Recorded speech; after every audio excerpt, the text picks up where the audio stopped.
ఈ సమయంలో బోధించమని ప్రార్థిస్తూ మనకు ప్రభువైన క్రీస్తు పేరుతో వేడుకుంటున్నాము. క్రీస్తునందు అత్యంత ప్రియమైనటువంటి కీర్తిశేషులు జన్యపోగు సత్యవేదమ్మ గారి యొక్క 5వ వర్ధంతి సందర్భంగా ఏర్పాటు చేయబడినటువంటి ఈ స్మారక స్థుతి కూటానికి అధ్యక్షత వహిస్తున్నటువంటి మరి సంఘ అసోసియేట్ సెక్రటరీ గారు జాన్ రాజు గారు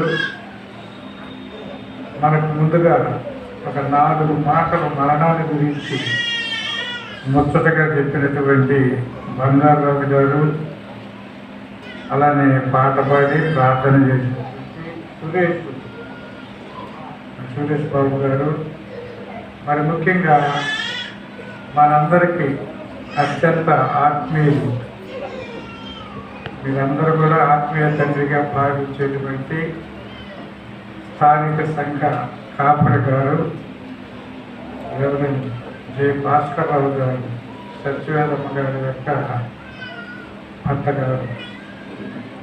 మరి ఈ సందర్భంలో ఆమె విడిచి వెళ్ళినటువంటి కుటుంబ సభ్యులు అనగా కుమారుడు యాకోబు, ఆయన వంశము, అలానే యేసేపు ఆయన యొక్క కుటుంబ సభ్యులు, జాన్ వెస్లీ ఆయన కుటుంబ సభ్యులు వచ్చారు అనుకుంటా. జాన్ వెస్లీ వచ్చాడా?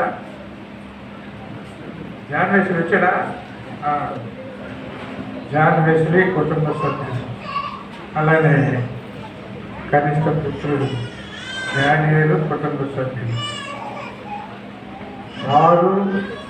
మరి ముఖ్యంగా ఈ సంఘంలో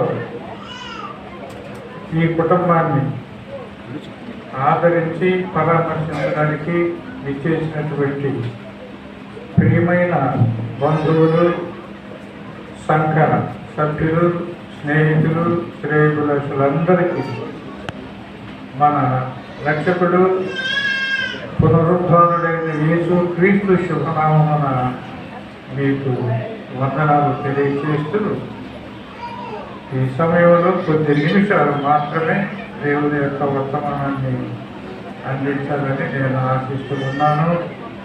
మరి పాస్టర్ గారు 12 గంటలకు ముగించాలయ్యా అన్నారు. ఎందుకంటే అది మీ క్షేమార్థం భోజనాలు పెట్టాలనేది ఆయన యొక్క ముఖ్యమైన ఉద్దేశం. అందుచేత భోజనానికి ముందు బోధ కూడా ముఖ్యమే. మిమ్మల్ని బాధ పెట్టకుండా ఎక్కువసేపు భోజనానికి మిమ్మల్ని వదిలి మిమ్మల్ని సంతోష పెట్టాలనేది ఆయన ఉద్దేశం కనుక కొద్ది నిమిషాలు మాత్రమే దేవుని యొక్క వర్తమానాన్ని సందర్భోచితంగా చెప్పి ముగించాలని ఆశిస్తూ ఉన్నాను. ఈ చదవబడినటువంటి వాక్య భాగంలో ఒక పదం అక్కడ వాడబడి ఉన్నది. అది ఏమిటంటే మరణము. ఓ మరణమా నీ విజయం ఎక్కడా? ఓ మరణమా నీ ముళ్ళు ఎక్కడా? నేను ఇక్కడ అనేకమైన ప్రసంగాలు చేశాను, కానీ ఈ సమయంలో కొంచెం వినూత్నంగా కొన్ని మాటలు జోడించి చెప్పి ముగించాలని ఆశిస్తున్నాను. మరణము అనేటువంటి పదము,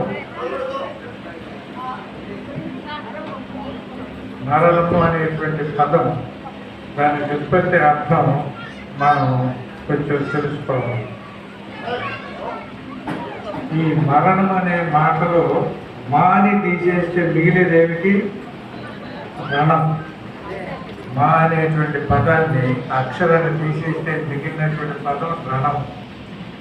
ఈ రణము అని అంటే యుద్ధం. మానవుని జీవితం ఒక యుద్ధము లాంటిది. ఈ యుద్ధంలో మానవుడు ఓడిపోయాడు కనుక మరణము దాపురింది. అసలు మానవునికి మరణము లేదు. నరుడు అంటే దాని అర్థం ఏమిటంటే నాశన రహితుడు అని అర్థం. ఉత్పత్తి అర్థం అది, నాశనము లేనివాడు నరుడు. అయితే ఈ నాశనము ఎలా వచ్చింది, ఈ మరణము ఎలా వచ్చింది, ఈ మృత్యువు ఎలా మానవాళిని మరి ఆవరించింది అనే ప్రశ్నలు మనం వేసుకుంటే ఈ 13వ అధ్యాయంలోని మొదటి నుంచి మనం చదివితే మీరు ఇంటికి వెళ్ళి చదవండి. నేను ఇప్పుడు చదివి చెప్పడానికి సమయం చాలు. అక్కడ ఆ మరణానికి కారణ హేతువులను దేవుడు తెలియజేస్తూ ఉన్నాడు. మీరు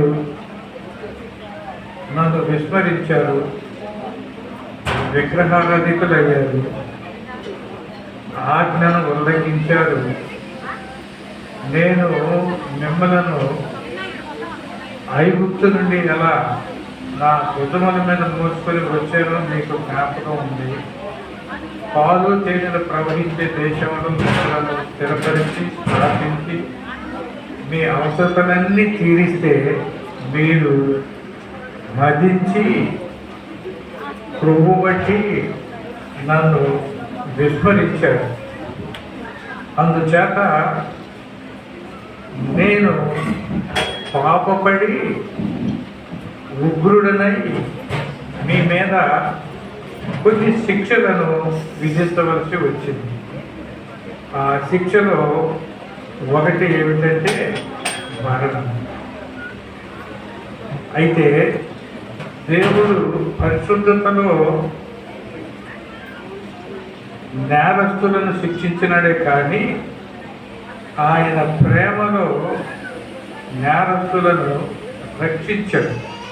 అది ఇక్కడ ఓ మరణమా నీ ముళ్ళెక్కడా అంటే 5వ అధ్యాయం 10వ వచనం. ఏలయనగా శత్రువుమై ఉండగా ఆయన కుమారుని మరణము ద్వారా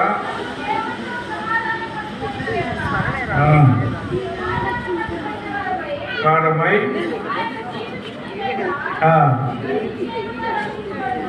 చూడండి, the difference between the love of man towards man, the love of God with the people of God.